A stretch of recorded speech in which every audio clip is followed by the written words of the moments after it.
Hi, everybody. Welcome to the new normal. I'm your host, Lisa Davis, aka Litecoin Lisa, and today we are going to be slaying something other than dragons. We are going to be talking about the SEC and what's going on their attacks on crypto, and talking to our friend Joe from Dragonchain. So stick with us. Make sure you like this video and share it. Let's get some education out there and see what's going on. Are they really looking out for the people?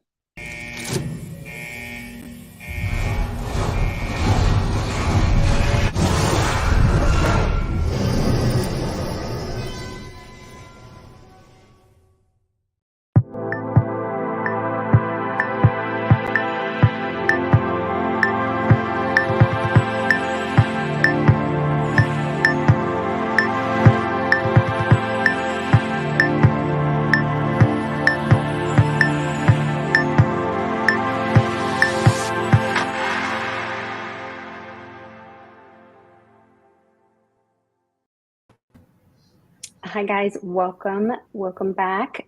Good to see you, Joe. Hello. Hello. Thanks for having me. Yeah, absolutely. And Sean, thank you so much for joining me on my Tuesdays. I love having you here.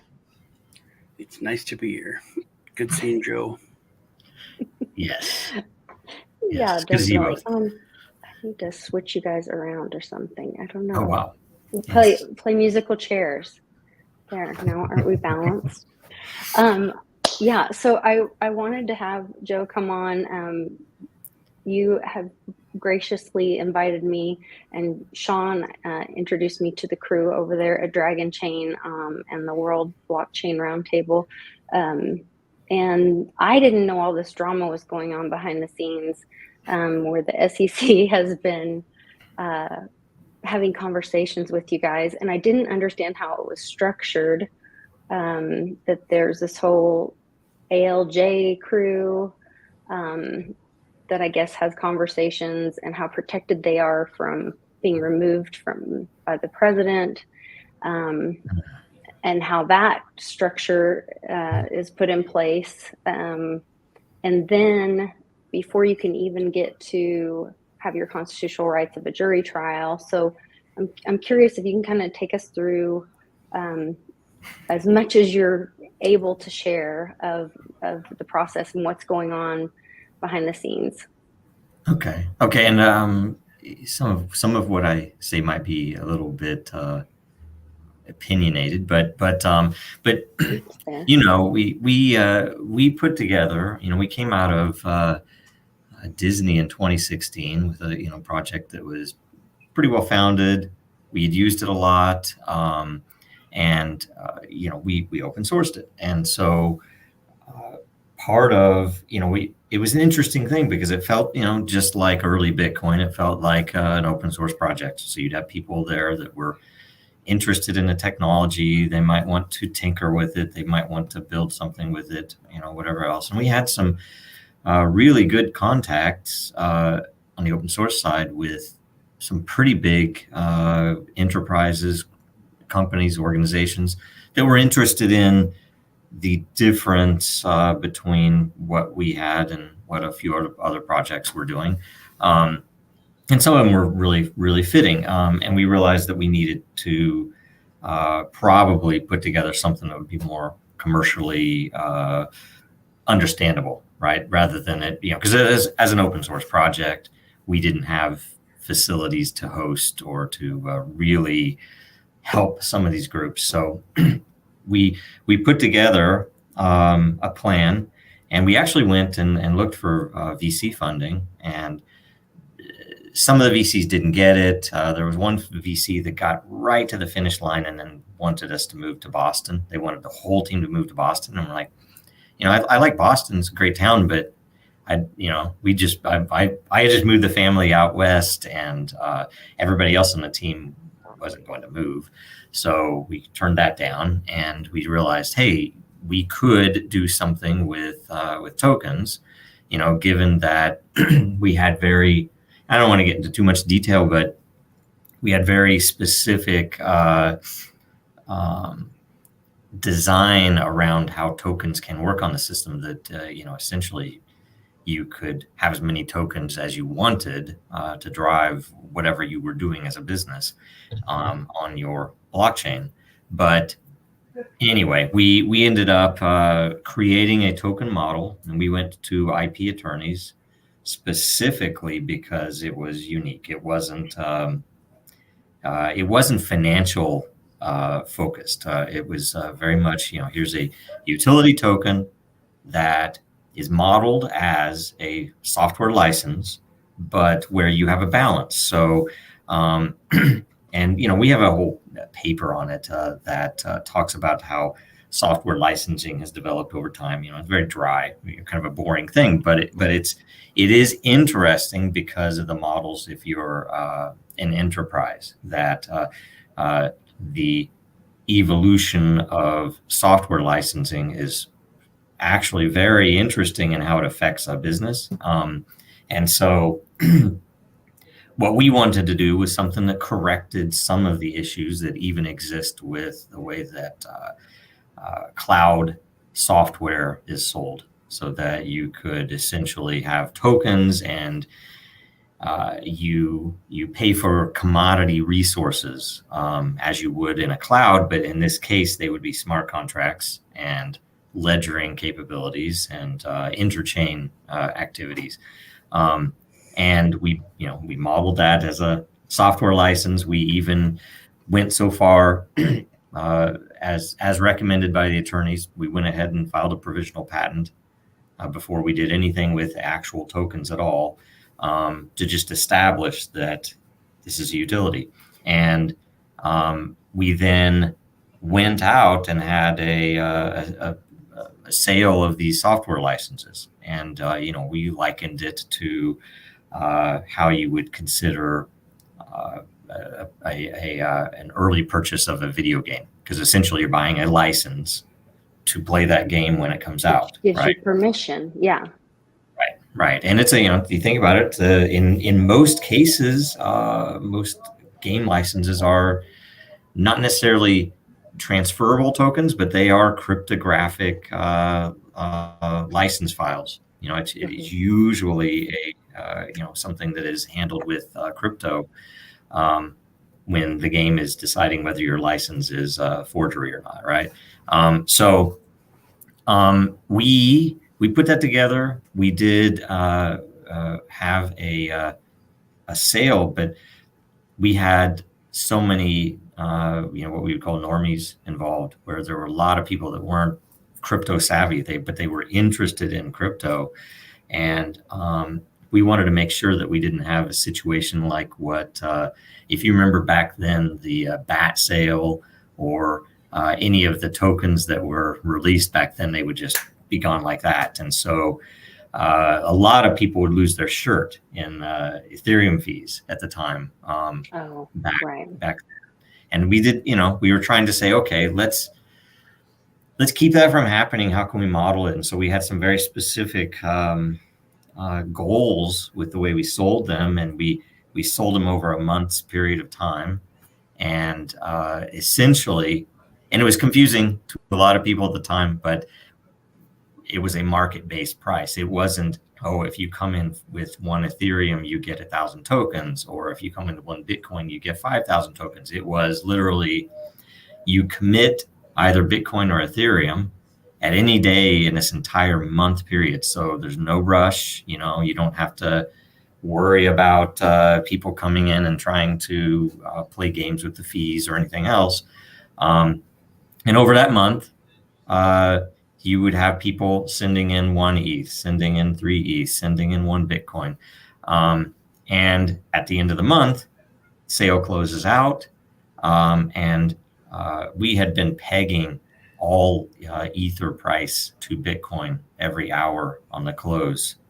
And so if you brought in 1 ETH, you got 1 ETH worth of dragons. If you brought in 1 Bitcoin, you got 1 Bitcoin worth of dragons. And it was proportional based upon when you sent it in.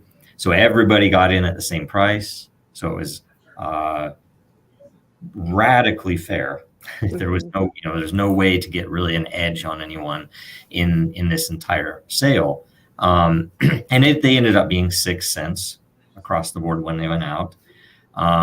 And we pulled in at the time what was $12.7 million worth of Bitcoin and Ethereum, right? And if we would have sat on it, it would be worth a lot more than that right now. Right.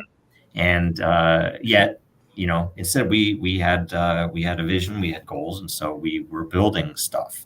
And we had some very interesting as part of when we went first to the attorneys. They did also recommend that we bring in some securities law focused or expert attorneys, right? And so we did that. And they gave us some very clear guidance, which I won't bore everybody with it, but the primary piece of it was that, and they gave us a few things. Look, these are gray area things, and we chose, okay, we're just not going to touch any of the gray area stuff. And then they gave us some definites, outlined that included do not solicit in exchange for a listing, right?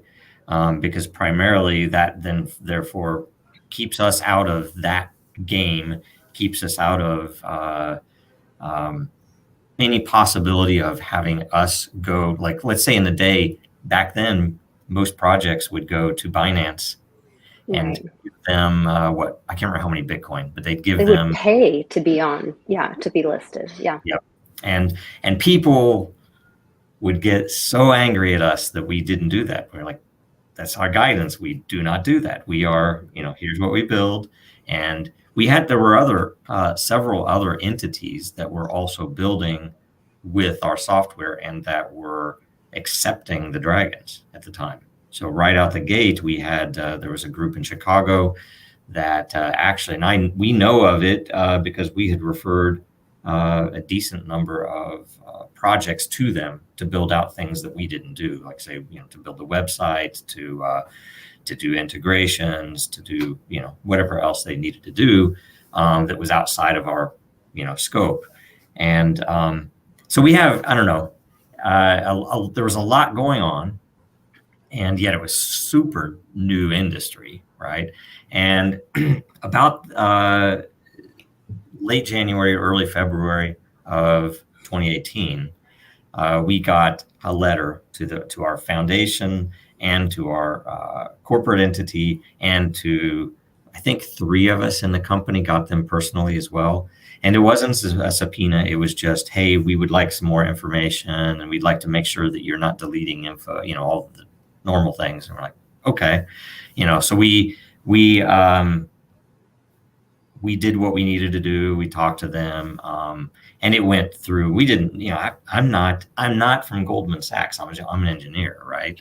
So I had no idea what some of the rules were, right? Or how do what are you supposed to do? And so we brought in some more attorneys. We did various things, and in the end, we went and sat down and met with the SEC in Chicago and answered all their questions. And, I'm an engineer. So anytime they would ask something, we would say, well, this is why. Here's how this works. You should know X, Y, Z. Nothing related to banks or VCs or that stuff. It was all software. And so it's a very weird conversation. You're thinking, why am I even in the SEC's office if I have a platform that's about community and voting and all this kind of stuff? Yeah. And they had, again, I won't go into too much detail, but they did have even some prepared gotchas that, they pulled out our white paper, and they said, hey, when you created the token, how much of this was created? And, we say, well, all of it, except for the stuff that said, here's what we envision for the future, right? But all the rest of it already existed. Disney would have never let me take that software outside of Disney if they didn't go through that ridiculously long process to get approval. And, that included security checks and static code analyses and, all types of things that are normal for software. And so I don't know, it's just such a weird thing, but So we could get into part of Disney. I didn't realize it was. No. I thought you guys were out. Okay, it's outside. Yeah. It's Yeah, I was going to say, is that why it's being targeted? It's associated. We have the name associated with this. So early on, I thought that's probably why. I will say though, if anybody remembers the huge the beginning of the bear market that started in 2018, it is my assertion. I do totally believe this, that you think about it, we weren't the only project that got a letter. Those were sent out to everybody, and all of the people with money, not normies, need people that were interested in crypto and threw, a couple of $100 or a couple of $1,000 into various things. Talking about the VCs or the people that were, applying millions to these projects. They saw those letters. What did they do? They exited quick, right? It was like, oh, this is money. And SEC's going after everybody. I'm going to yank all my funds out. Bear market ensues. That's how we were stuck for so long in that long winter. So, do you think that was kind of the beginning of the bear market? Was they knew they were coming? Yeah, and I think it might have been, frankly, the point. It might have been part of the strategy for the people that were lobbying to have all of this stuff checked out, right? So. Anyway. Well, I put a link to the letter that you sent back in reply to the SEC in the description, so anybody can go check it out. It is on Dragonchain or on Den Social, so they can go check it out. They can also see the platform that way that is causing all the hubbub as well. And I thought there were some really strong points in here where you went into, let's see, read the complete response, I guess it's here. It's when you went into the argument part, where it starts off with the, oh gosh, it's really long though. It's the one. I think it's page 30 maybe. It's way at the bottom. Yeah, we put, like, say, all the history, background, philosophy. The point of this is to make anybody who's reading it, because at least supposedly the commissioners will get this along with their recommendation. Okay, so you kind of have to educate whoever this lands in their lap the whole story, right? Because my goal was primarily to say, hey, look, if you're reading this and you're used to reading papers from either startups or publicly traded companies that are in front of you, you're going to realize, what the heck is this? This is, I can't read this. This is another language. And it's like, yeah, it's software. You guys really probably don't think that you're regulating software, but this is what you're doing.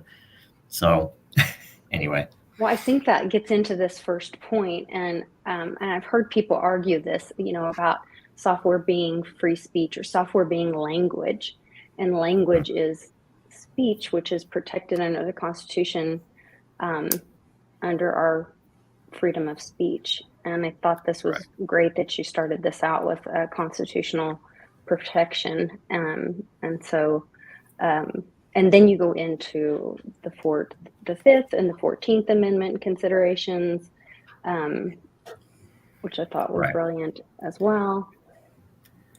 Yeah, thanks. And by the way, typically when you talk to a securities lawyer, now not all of them are the same, of course, but they'll kind of blow these types of arguments off. They'll say, well, it's not realistic though. This is how the world works, right? And you're like, but this still exists. The First Amendment is actually still there. Valid. Yeah. Theoretically still valid. And I started with the 14th, but we had realized that the 5th was included, especially tied in, because equal protection is super important. And in this one, we call out that Ethereum itself, if they don't go after Ethereum, they can't come after us, because it's nearly, in fact, our model was likely much more sound for the goals and mission of the SEC than was the Ethereum launch.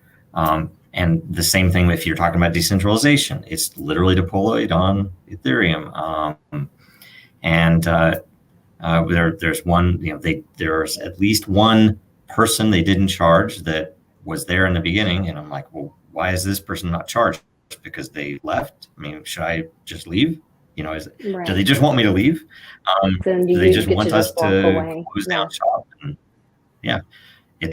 theoretically, I guess if I were, a little more, I don't want to say savvy, because I know that we could do this, but it just seems wrong to me. But theoretically, we could have closed down all the entities and said, okay, screw all this, we're gone. And then we come back and still use the token that's already there, which is just kind of bogus and silly. But anyway. And then you get into the ethical concerns, which I thought were really interesting as well, because you're obviously being targeted, and you just kind of call that out, which I thought was smart. So and those three, well, thanks. And I will tell you, those three were they were hard to write, because I don't want to, for one thing, we don't want to get sued, but we don't want to call out the who these people are. I mean, the SEC knows. So it's interesting. And then we do hit every bit of the Howey test, all 4 prongs. And frankly, I think our arguments are logically extremely strong. Right now, I'm not an expert at how the SEC tries a case. And as you guys saw about that 7th Amendment concern, that jury trial, that was, how do I say, the SEC court system was brought into question. Is that this just last that week, I was talking about, that Jarsky versus SEC? Yeah. So I was trying to read up on this. The case, but we had heard from our attorneys, when they're basically telling us how the world works in that world, that they have their own court and they have their own judge. So it's essentially you have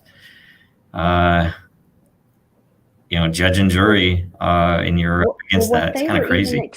What they were explaining, and I was reading through this article, and it's in the in this National Law Review, and there are actually 2 articles. There's one written yesterday and one written today. I think there's one written Friday on it as well. But I was reading both of these articles before we got started, and they were saying that the Fifth Circuit found in a 2-to-1 decision that their in-house adjudication of securities fraud cases is unconstitutional on 3 different grounds. One is that the proceedings violated Jarsky's 7th Amendment right to a jury trial, and then Congress unconstitutionally delegated legislative power to the SEC in violation Article 1 of the Constitution. Okay, so they say it in all this jargony words, but basically what they're saying is it's because the way they have the structure set up, or what I'm understanding is that they are these AJ or ALJs that are making all these decisions before you can get to a jury trial. They have all this power to make these determinations, but they are separate from the president being able to remove them from power by 2 levels, and that Congress gives them power. So it's completely unconstitutional in that instance. And so that's where the danger is, because the 7th Amendment talks about how the where is it? Maybe it was on civil jury for a common law. Mm-hmm. Yeah, according to grant legislative power by intelligible principle. Oh, maybe it was on the other article. They were talking about how, here it is. Article 2 requires that the President of the United States take care that laws be faithfully executed. The Supreme Court has said that this means that the president must have adequate power over an officer's appointment and removal. In 2018, the Supreme Court held that the SEC ALJs are inferior officers under the Appointments Clause because of the substantial authority wielded in SEC enforcement action, relying on Appointments Clause because of the substantial authority they wield in SEC enforcement actions. Let's see. Wow. So because they rely on the Supreme Court's decisions, blah, blah, blah. Okay. The Jarsky court held that the 2 layers of for-cause protection for SEC ALJs deprive the president the ability to take care of these laws faithfully executed. Because the ALJs are inferior officers under the Constitution, they can only be removed by the SEC commissioners if good cause is found by the merit system. So that's part of the problem, is that's part of the reason it's unconstitutional. So that's part of the thing where I'm like, I don't know how long this SEC court is going to stand, because the structure of it itself is unconstitutional. Mm-hmm. So I don't know how long you're going to have to fight this. And like I said about, I mean, if you ask me, and I mentioned it in the letter, that anybody who looks at it, even the lawyers, even if you talk to the lawyers who have been working in the system for so long, it's a racket. That, you know, they'll tell you that for one thing, and they use this, and I'm like, oh, that's interesting, that they use the calendar as one of the defenses. That essentially, if you can delay the investigators long enough, then it passes a certain point in time in their calendar when their bonus won't be affected, so they'll kind of lay off. So you try to do that towards whatever their fiscal year is to get it over that bridge, and then you have another period where they're not going to be bothering you as much. And so there's a whole bunch of that. But the worst part, and this isn't obvious, and I've had former commissioners tell me this. I've had the attorneys that have been doing securities law forever, and former investigators, that essentially, yes, all of the administrative, well, I guess I don't know the titling. I don't know what to call them, but all of the staff, you know, the investigators, the people at the SEC, essentially have as a goal, you know, either to get that little bonus or to nail somebody with a big name, so that they can get a job at one of the big firms where they can then be making, you know, a lot of money, especially compared to what they might be making already. Yeah, and so that's the whole game. And then you have when they go to the attorneys, the firms, that they then use them inside of the SEC to, you know, gather what intel they can to ask them. You know, first of all, they bill. So they bill a crap load of money hourly to give the project a better, you know, angle on, you know, how they should strategize the whole thing. And it's all just a racket, right?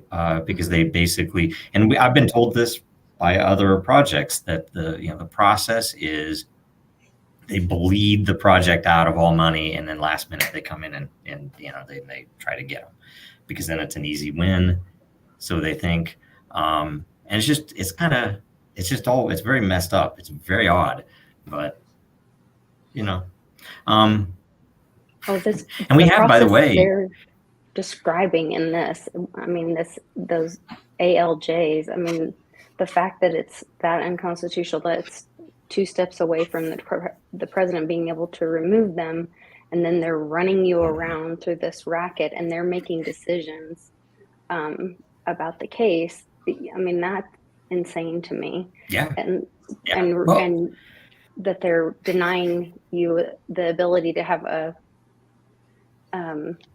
jury, you know, trial. Yeah. So like you said, and I will tell you, one other thing that's very interesting that crypto people should know about is, and I've been told this by a former commissioner, where they essentially have cocktail parties, right? And so the current commissioners and the chairman will be at this cocktail party. Former commissioners come in. You have lawyers that come in that are either, I don't know how they get invited, but they'll be there. And essentially, they rub elbows. They talk about projects. They talk about state of things, whatever else. They gossip, I'm sure. And that the vast majority of these former commissioners that are on the outside are against crypto. And the vast majority of them just happen to work at VC firms or banks or other similar entities, all about money. It's all about financing because that's what the SEC cares about, right?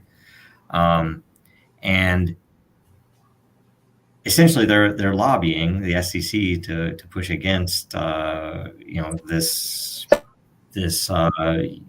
technology. It's whether you call it software, whether you call it technology, it's important, and I think all of us understand how important it is. And yet,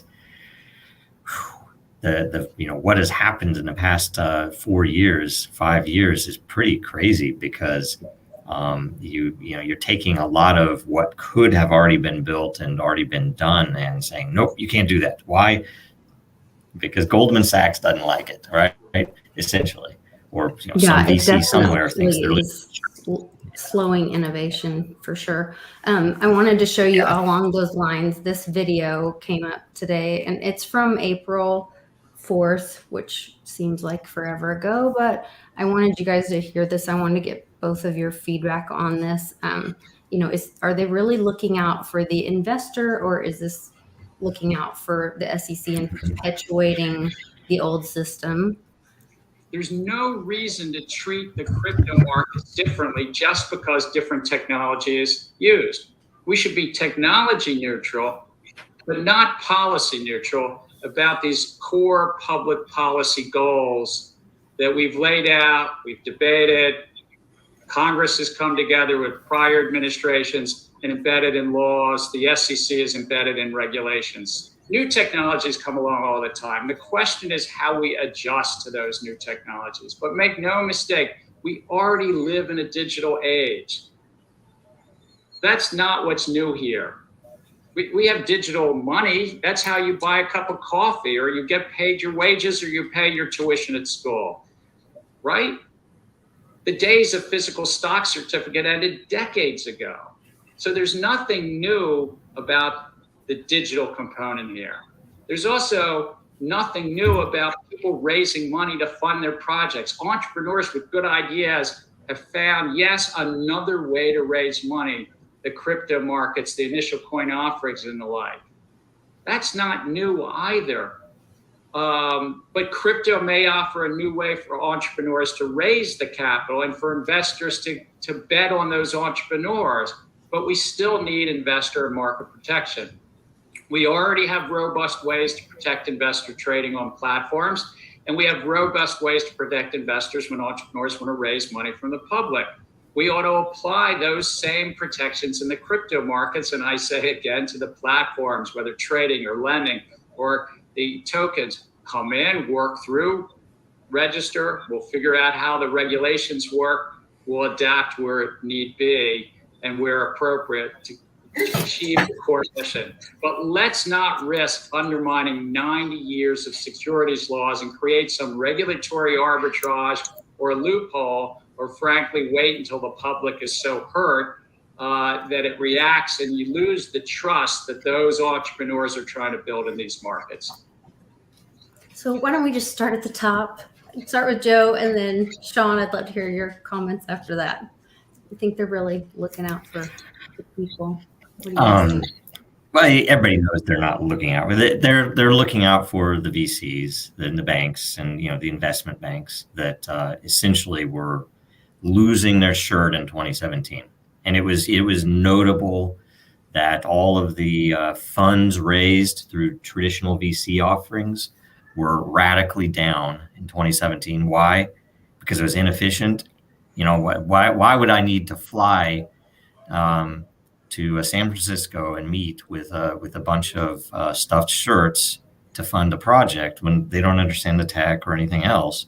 And frankly, when we spoke to VCs back then, I kid you not, we had multiple of them asking me, yeah, but don't you think that this is evil? And it was like, seriously, they called crypto evil. And it was why? Because it was opposed to their way of making money, you know, that they all of a sudden were getting cut out. That's evil. I'm getting cut out of this. That's evil. And it was very obvious to me in there that, okay, those very same people were getting cut out. And what have they done? They've lobbied. There's under the table money that's gone to, I would say commissioners, I would say people at the SEC, to make this be the approach. And then you talk about it, 90 years. Let's not give up 90 years of laws applying when we're talking about software. And I'm like, guys, for one thing, it didn't even exist. Now, I think my main thing about this, my main argument for how they could have improved this, how we could be light years ahead where we're at right now, is to offer some goddamned guidelines. If they would have come out and said, look, this is a different way of doing things. There are some different approaches. So these are utility tokens sometimes they aren't. If it's not a utility token, then you have to do this. And it's going to be much closer to what you would see in a regulation filing to raise money, because it is a financial offering. Whereas if you have a utility token, here's how you do it. And just make sure that you are transparent. Make sure, even if you register, it's like you have to register with us if you want to sell to Americans, fine. But lay the damn thing out and don't make it like it is, because literally it's they're trying to fit a square peg in to the wrong hole in it. And it's obvious to anybody who understands the technology that it does not fit. I will tell you, even with friendly attorneys, we could never get to the bottom of what do they think if the Dragon is a security. What do they think it is securitizing? Because it's obvious it's not equity. It is not, and it's declared as this is not equity in any entity. This is a token that you can use on the platform that is there and with other platforms. And it was hilarious that they said, well, I will tell you the answer that we got, the only concise answer we got. Everything else was like, we don't know. We've asked them, we don't know. The only concise answer we got was that they wanted the Dragon token to securitize, to represent ownership in itself. Yeah, that was the offer. That was what they offered up. That in this case you would settle with them and you would register. But I said, but if we register, can you use the token then? Because if it's a security. Like, well, we don't know. SEC wouldn't answer us. And literally they wanted the token to represent ownership of the token. It is bizarre. Bizarro world doesn't make any sense. They're trying to fit stuff together that doesn't fit together, that they don't understand. And I'm fine if they don't understand it. I don't mind it at all. But the fact that they've come in so heavy-handed, they've cost us millions in legal fees. Asking questions. Yeah. So crazy. It's crazy. Sorry. No, you're good. Sean, I'd love to hear your thoughts on old Mr. Gensler's. I think it was a rant. lot of doublespeak, a lot of political, just to it's like, oh, we can land on the sun, we'll do it at night. It's like, you understand, it's dark, so the sun's not there, right? Yeah, that's where it works. It's just like saying things that kind of make common sense, or you can piece together, and it's just like, oh, okay, It did sound very politician-y. It did. It's like, hey, man, this and that work this way with that stuff, so let's not, when a new technology comes around, with the thing, let's use the same old stuff on the new technology. That makes sense, right? And then not only that, but it's like, it's a lot of, hey, man, we're really relevant. We're still relevant. Don't look at the fact that this is all brand new stuff and everything's changing. We have digital stuff. We have digital. You use your. We don't need no new stinking things. Like, it's so double-handed. It's like almost he's doing a magic act. You know what I mean? It's like you use a debit card, blockchain debit card. You know, money, bank, cryptocurrency. Hey, it all buys stuff. Yeah. We are relevant, and we need to hold power. You know, don't throw it away. Don't throw away your power. Puka Please, shells don't and throw our 90 blockchain, years same out. thing. It really smacked of just trying to, you know, double talk people to, you know, and just very desperate of, please don't take away our authority. There's so many things. I think streamlining. Do you need an FBI and an SEC? You know, can what the SEC does not just be handled by like a division of the FBI? I mean, and plus there's so many things that are unconstitutional. I think the accredited investor, that's unconstitutional. That's disgusting. I've always said that. I don't know why. Say that again. The what investor? A class action lawsuit, because that is, and Hester Pierce is the only person that I've ever heard who just admitted it. To basically, it's said that it's saying, hey, you're too stupid to know what to invest your money. Investor. Yeah, you're too stupid to know what to invest your money in, because if you weren't stupid, you'd have $250,000 in, you know, extra liquid assets, or you'd have, you know, 1.5 million or whatever. You'd already have that. See, so you're dumb. It's like a caste system kind of thing. It is. It's a caste system, but they can't really call it that. So they say that they're protecting people, but the only way to actually say it, the only way to, for what they say it's for, is to be believed is that you're too dumb or you'd already have it. So we need to protect you and only let you invest in certain things. And she's the only person that's actually called that out. But you don't have the right. I mean, that's why is it there? If somebody's a cab driver and, you know, they work an extra shift every week, you know, so at the end of the month they've got an extra, you know, a couple $100. They didn't have that before. They put out extra effort for that, and they should be able to decide what they want to invest it in. And everyone should have a fair and open, you know, opportunity. Not certain cronies can invest in this, or you can invest in this for whatever. Now, if you insert anything in that, anything, it's wrong. If you can insert in this, if you're the right color, or if you're the right sex, or if they can buy lottery tickets, but they can't invest in the stock market. Yeah.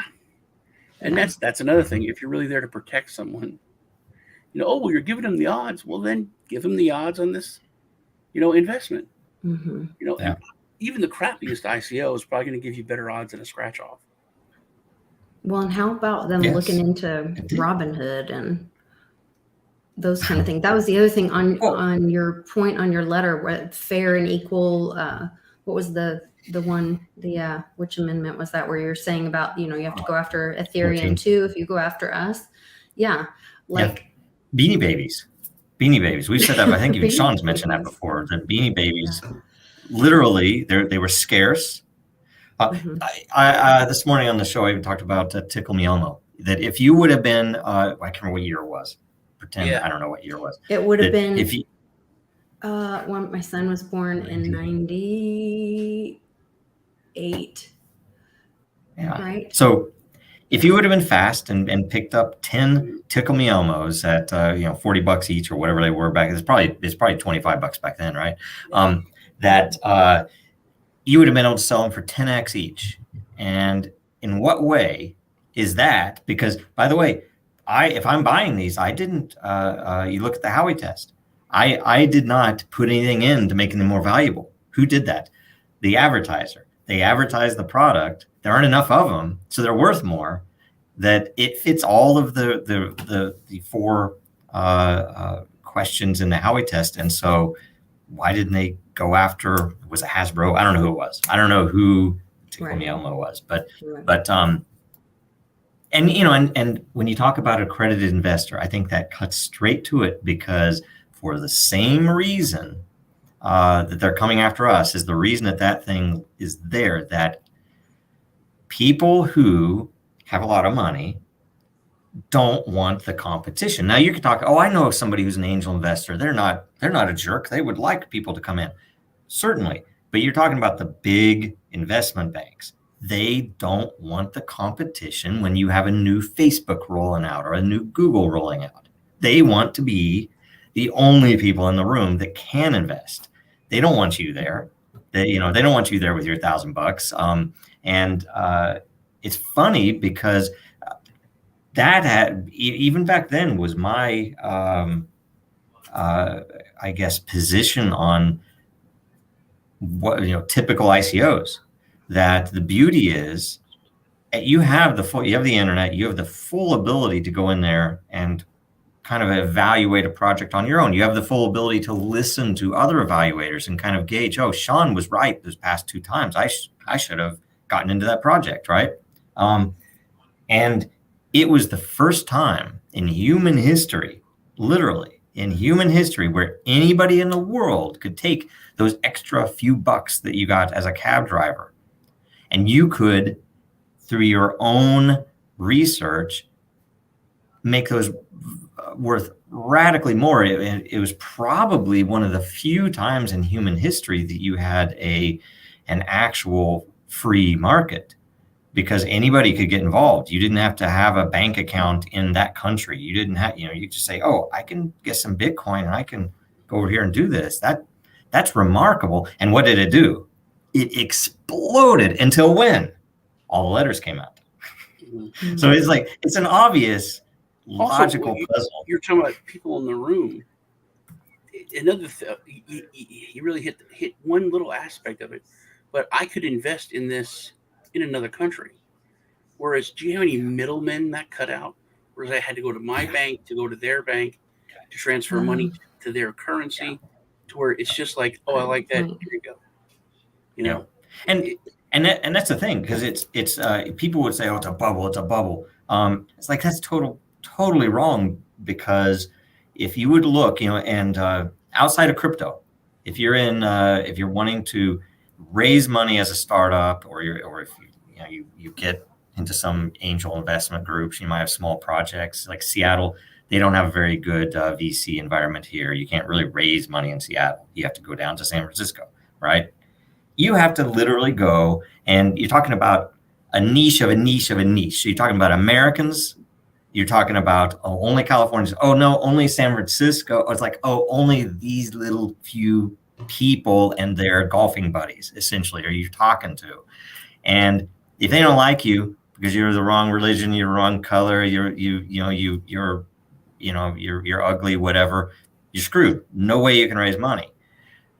With crypto, it was left to more of a free market. And yes, some people did bad things. People do it on Wall Street all the time. SEC didn't stop Madoff, right? They didn't stop. How many groups did they not stop? How many investors were hurt, right? And then you look at the Ripple case. I mean, I would say by and large, the SEC has largely worked directly opposed to their actual mission to protect investors. I sold Ripple at a huge loss because I was like, well, shoot, they're going to get delisted, and I didn't know if I'd be able to even recover them from the exchange or anything. So I unloaded them, right? I know thousands of other people did that, and so it hurt all of them, right? I don't know, it's just a bizarre thing. I know it's hurt the people that participated in our sale, and through no fault of our own. If anything, it's a funny thing. You need to reverse Howey test to see, I'm going to rely on a centralized entity to hurt my investment for me. Anyway.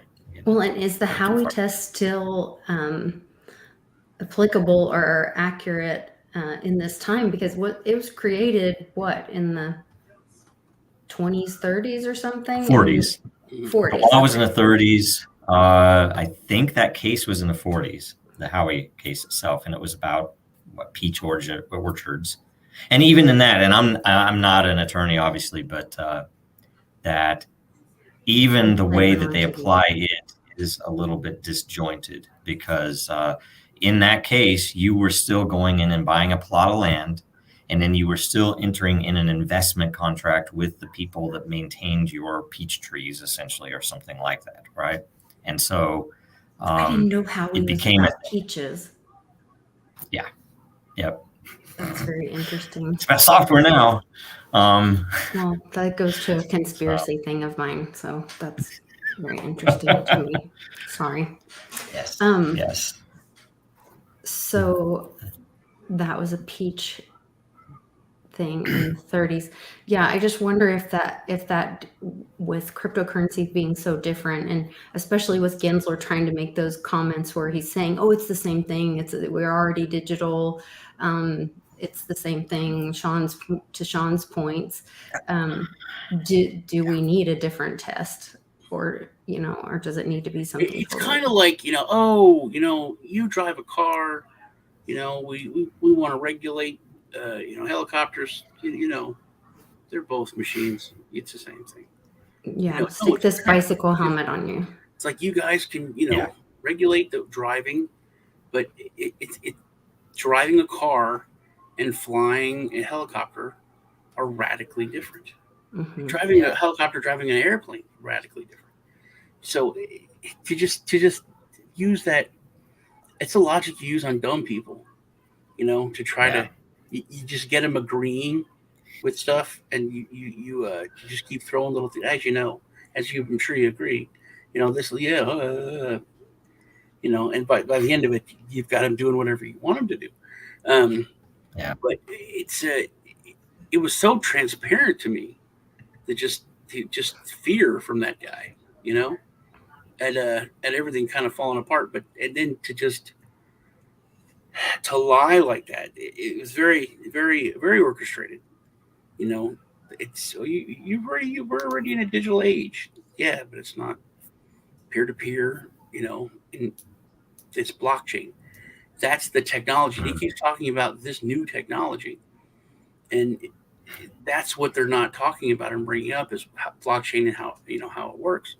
But also, if it's an entirely new asset class, if you want to start splitting hairs and kind of using words, it's not anything that has ever happened before. And you're the one that's in charge of assets and handling them. It's a completely new asset class. It's time for something new. Yeah, because I mean, some of them are currencies, right? So theoretically, maybe the commodities guys should be closer to a proper authority, but the weird thing about that is he was saying, well, look, we've had different technologies through all the years. From paper and tickers to electronic databases and stuff like that, and this is nothing different. And I think the point, though, is he's glossing over the purpose that, yes, if I had created a token with which you can invest in my company, that's a security. That is by definition what they regulate. Yeah. But if I create a token that is a utility for this, and by the way, Clayton had mentioned at one point to the former chairman, SEC, that look, all of these ICOs, they're all securities. As far as I'm concerned, they all did the same thing. And then he listed the same things, that you essentially create a token, you put it out there. He glossed over what the securitization was, but that they then, to basically hit the Howey test, that they did something. The project went and paid for a listing on Binance. Thus, I, the token purchaser, can rely on their actions through no action of my own, and my token becomes worth more. And that's why I bought it. And that's what he was going for. And it's just odd. It immediately excludes you. Right. Because And you yet they guys didn't still do haven't. We've made that point before, but they still say, no, it's still security. It's like, okay. Anyway. Insane. But the whole thing's corrupt. Anywhere you put the government in, there's going to be corruption, and it's not all of them. Obviously, there are some honorable people in the government, right? Mhm. But the problem is, you give that much power to anyone, and the wrong people are going to go after it, right? Because even the good people that are there, they don't want to get stepped on. I want my retirement. I'm just gonna keep going along. Head down till That's what happens. And it's a courage. I will say, courage in the world is rare, but in government, you don't see it often. So anyway. Mm-hmm. So how do we change that then? How do we change this? DAOs maybe. I love a DAO. I think every state could be a DAO. And I think that's how we fix the vote. I think that's how we, because then you have you're vetted, you can have an anonymous vote that's vetted. You have like a very fair, you can have conversation on the platform. You have the town square kind of thing. Everybody's voice can be heard. It's a lot of freedom. It's also very safe. No one's physically in danger. Right. We're not worried about riots. Riots are coming, right? Midterms are start up, and riots are going to start. Yeah. It's riot season. Seasonal riots. Yeah. Riot season. Ridiculous. It's ridiculous. Yeah. But if we go to nation states, we could be constitutional nation states, which is what I think our founders intended, and we could each have a DAO for our. Yeah. Well, something that's fitting to note here. What's his name? I'm sorry, I'm gonna completely blank on it. He's a historian. No, he's an historian. He, I'm blanking on the name. Wisdom of the West. Not Wisdom of the West. The way, whatever. I'll look it up. I can't remember his name. Leave it loose. Anyway, he specifically called out something that I didn't know. I'm a history guy forever, and I did not know this, and I took note. It's like, that makes sense. That if, let's say, you were in ancient Rome, right? You were just a normal person. You might be a citizen. You might just be somebody walking down the street. If you do something that upsets someone who is, friends of a senator, or who is an associate of, they're in the same club, or they know somebody who knows this person, you could get screwed, and there's no written constitution to give you rights. Essentially, it is whatever they say. You don't even know what the law is. They're going to interpret it for you when you're standing trial, and good luck, because you're going to need it, right? That was the intent of our Constitution, was to place, say, an understandable, known set of rights that anyone, no matter what class they are, would be protected. And the issue now is we are heavily venturing into where these like, say, securities law.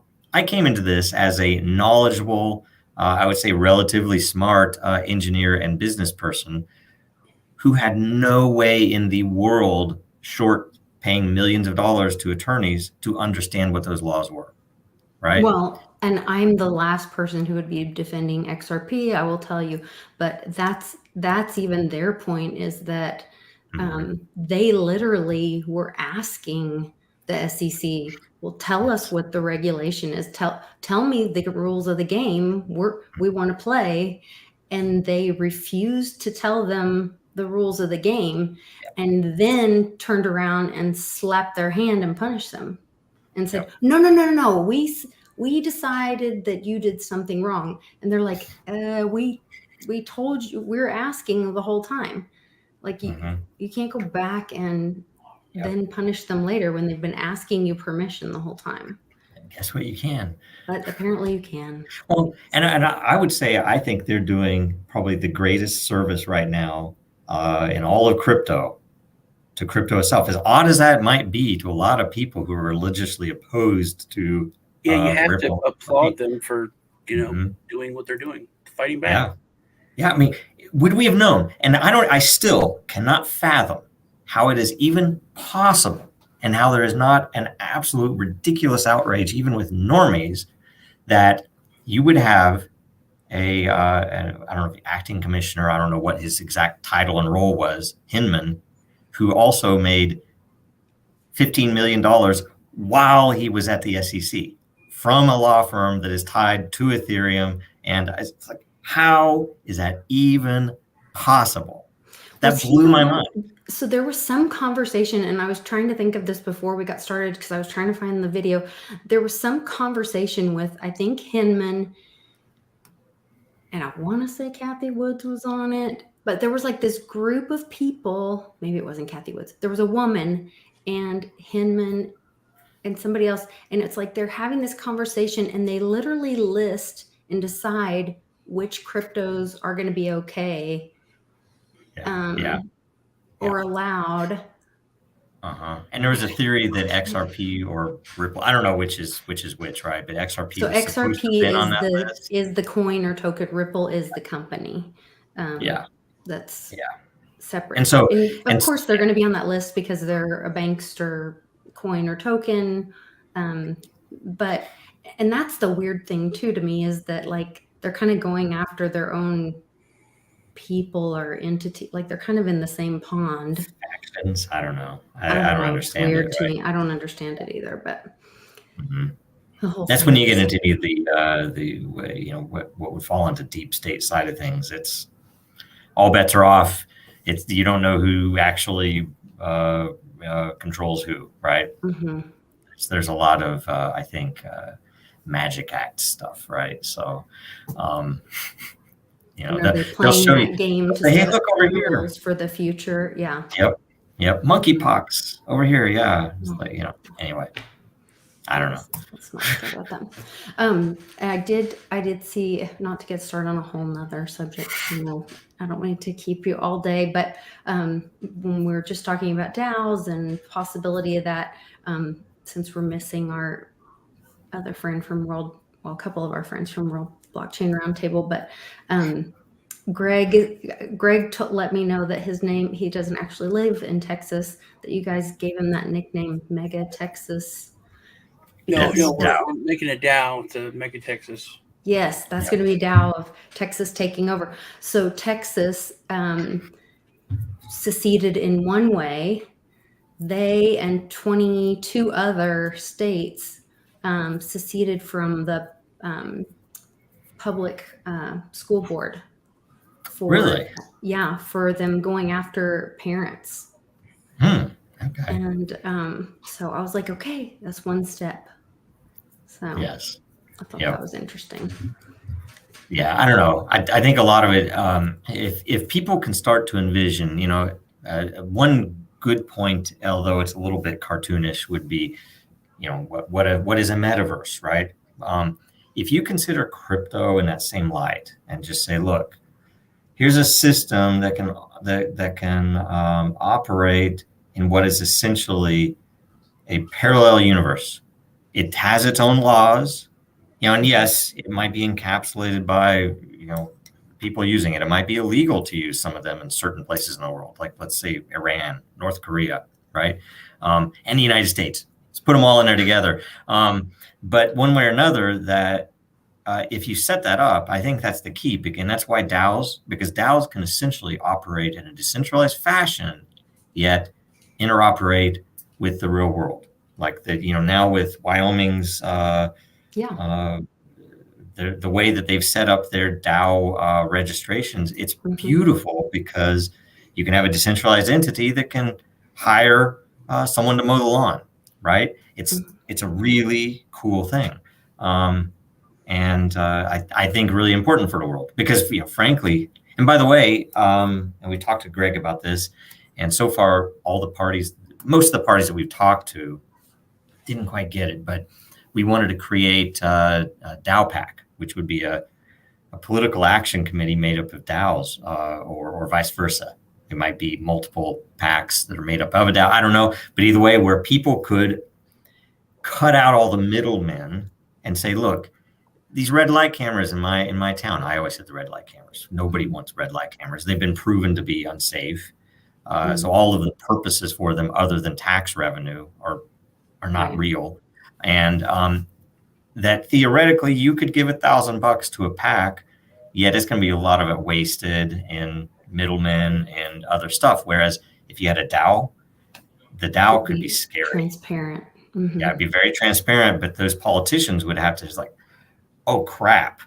Rather than taking this money from this Houston conglomerate that wants me to vote on red light cameras, I have to realize this PAC has more money and a lot more reach than this little company, this one company, And right? the politician would be held accountable, because if they don't actually vote that way, they don't get the money, they don't get the support, all that. Yeah. So I think DAOs are one thing, but it is a conceptual. People have to be creative. People have to, instead of saying, well, you can't do XYZ because of this or this, people have to say, wait a minute. If you have immoral or laws that don't make sense fitting into this, then work your way around them. I mean, don't do anything illegal, but do things in different ways, right? And that's the beauty, because even things where people are wanting to do things, a lot of times we'll typically say, okay, take the things you have to do in the real world and still do those, but plug in this blockchain side that gives you all of this other stuff. And then down here, the regulators are happy because they got their paperwork. It's like, okay, you filed, you're doing what you're supposed to do. Right. And the rest of it, by the way, is super transparent. The regulators should want that. They should love that. They could see that you're following the rules, right? That's what they should want. Whereas instead, and you have to think about it. We, as an example, here in Washington State, right? We were in a technology, like a trade group, right? Where they group together. They have all the tech companies talk, and they talk with the representatives in the state house and say, hey guys, this law hurts jobs, or if you guys would open this up, we could have more jobs here in our state or county or whatever. And it was funny because they had a rep that legitimately was wanting to help figure out what are the things that Washington State could do to be forward looking. What are those things? And there are three, and it wasn't just us. There were three blockchain companies on the call, and we were all kind of like thinking, well, it's the state, and it was right after the last election that happened, and we were all like, well, you could put the first point into putting the vote on chain. And it was super interesting because it was super obvious that that's a no-go. They were not interested in that. Why? They don't want transparency there. They don't want the ability to actually have the voters know how the vote really went. Right now, they control it. So why would they give that up? And the powers that be are, and so there are many places where blockchain should, by all measure, be applied, but likely won't be for a long while because there is existing corruption by the people that actually control that function. It's so much of it is just this double talk. Like there are people that talk about forgiving tuition balances. That's not going to happen. Mm-hmm. No one's going to do that because that's literally one of the biggest forms of income for the government. Mm-hmm. That's their money. But you can talk about it. It's like, hey, let's do this. And like, no, I don't want to do it. Well, I think we should do it. It's good to do. You can promise it. You look like you're, it's never going to happen. It's like your kids like, hey, can we go to Disney World? We could go to Disney World. I want to take you guys to Disney World. Let's ask your mom. Disney World, we have like $50 in the bank. Man, I really wanted to take you guys to Disney World. There's no way you can go. You only have $50 in the bank. You're like, man, let's go. Let's ask your mom. That's the whole. That's how politics works. Both sides know no one's going, and you can promise whatever if you know it's never going to happen. If it did, the simplest thing is term limits. It's the simplest thing. It's like, I don't want to work here that much. Don't run. It's like there's. Yeah. If they can't vote term limits, it's obvious it's a scam. It's obvious. Absolutely. You guys are awesome. I really appreciate you. Wish you the best. And I don't know how it's going to play out. I'm encouraged that there's the good fight going on the other side for you Yeah, as well. Library is another one that's really putting Yeah. together really good arguments. And Strong I would tell you, arguments. sorry, I don't want to make your show any longer, but No, go ahead. why do you think they went after Library? It's like, oh, a YouTube competitor? Because YouTube, Yeah. yeah. There's too much risk there for I think that people don't. I think people are terrible. I think people are lazy. I think people are weak, and we all are. I've said the thing with the Netflix when they had that show about the underage girls. I canceled my renewal, but I should have canceled my subscription. You know, I'm like, well, it's paid up. It's got, almost 3 weeks left. So, all right, I'm gonna, and then they didn't get rid of it. They just got rid of it in the United States. So I, re-upped it. But people want a savior. People want Trump. People want Obama. Everybody wants a savior. Nobody wants a leader. Nobody wants, to well, you say that. To fight. You say that. I don't know if I totally agree. I get what you're saying, but I think people have not been offered that, right? We've not had in my lifetime. I've not seen anyone that would fit that role. Why? Because there's no way you could watch any of the.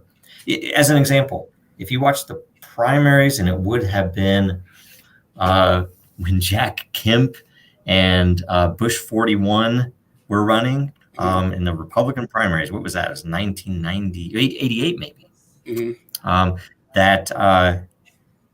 You look at the entire stage, and maybe it was also when 43 was in there, but that all of them, the entire stage, wanted IRS reform. Some of them said, okay, national sales tax. Some of them said, okay, we're going to get rid of flat tax first. Flat tax, right? And you think about it. Any one of them would have been reasonable. On a postcard. Who had no position with any tax reform at all? The winner. It was like, they saved that for the guy that they knew was already going to be the selected one. So, well, wasn't he the read my lips? No new taxes. Read my lips. No new taxes. Oh yeah, that was 41. Yeah. Yeah, it was all a lie, right? No GNU taxes, right? As in GNU Linux. So I don't think, I don't think people want. I mean, Musk is the champion. It's like we all want someone to go fight, and it's not. I'm trying to find. There were charges filed on Zuck yesterday. Really?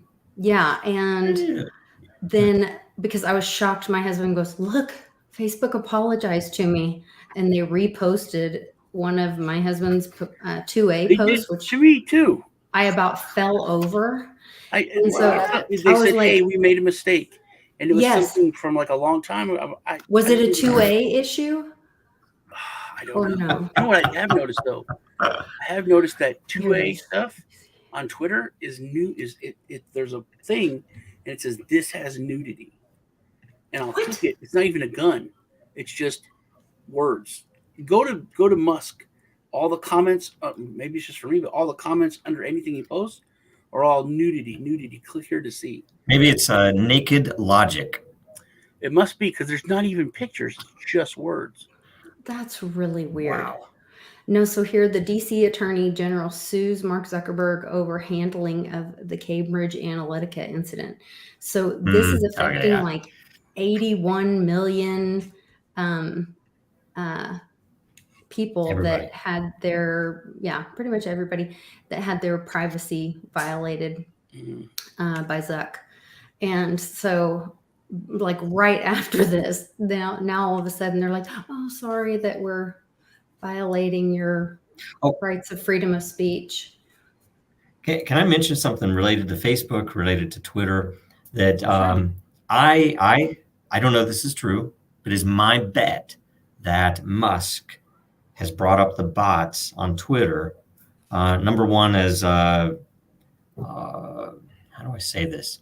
When they uncover that, they will realize there's a massive amount of fraud, both for the IPO and the investors before that, which who regulates that? Who should be investigating that? The SEC, right? Do you think they have? No, I think they knew that those were fake users that were touted as exponential growth. Facebook definitely has the same thing. They've admitted they have shadow accounts for any contacts that you have in your list, even if they've never signed in. You know, your a long dead relative is a user counted on Facebook for when they were seeking. I was reading an article about this on Snapchat just announced a big loss in their ATT or something, but it's because of COVID. But they're cleaning out their bot thing right now. They all know it. They know. I think that's what it's about. I think there is not about coming, but when they specifically brought up Joey B, and he that half of his followers were fake, 49%. So that's already and so I told you last week on World supposedly he has like 40 million followers, right? And then the POTUS Twitter only has 21 million.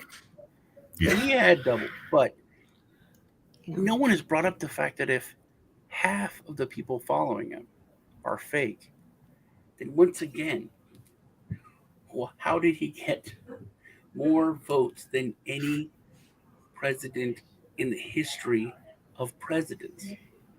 More than Obama and more than Trump. Because they had to surpass the numbers. They would have done it with less, as they have in the past, but they had to pass Trump's numbers. We can't talk about it because they've brought up the fact that half of the followers are fake. So, but the census is rigged, and that's what's going to come out. 40 million here that are following you. So these numbers, to lose 20 million of something that I think people were using. I think the bots will expose that. I think the bots are going to show that our census is rigged. Yeah. So that's why I think Musk is the, that's the tool that they're somehow it's being used to go after that, because the way that they've reacted to his purchasing Twitter is crazy. So it's just off the charts, emotional it's nuts. So it's a little enjoyable to watch. Like he's I've seen all kinds of allegations about him. Like they went after him hardcore.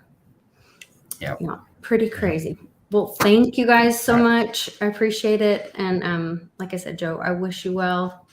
Dragon Slayer, the other way around, I guess. Let the dragons do the slaying. So I'll be cheering for you. Thanks a bunch. Sean. Thanks a bunch. Yeah. Sean, I will see you later. Check out World Blockchain Roundtable Thursdays at 10 a.m. Central, 11 Eastern on Dragonchain. Also, there's other shows you can check out there on Dragonchain. Check out me. You guys are going to be there this week, right? I'm traveling. I can't be there on Thursday, so I hope you're there. Yeah, I'll be there. Okay. Awesome. I want to go get my guns. And you're going to go get your guns today or tomorrow? No, I can't do it today. It's 5:30, so it's closed. I have to go early tomorrow. Yeah. I can get them tomorrow. Yeah. And you're coming on my show Friday. Me? I am? Yeah. We can talk about red pills again? My guns. That'd be awesome. Yeah, we can try to recreate the magic. Before you go, there's the greatest interview in the history of mankind. Not the greatest, okay.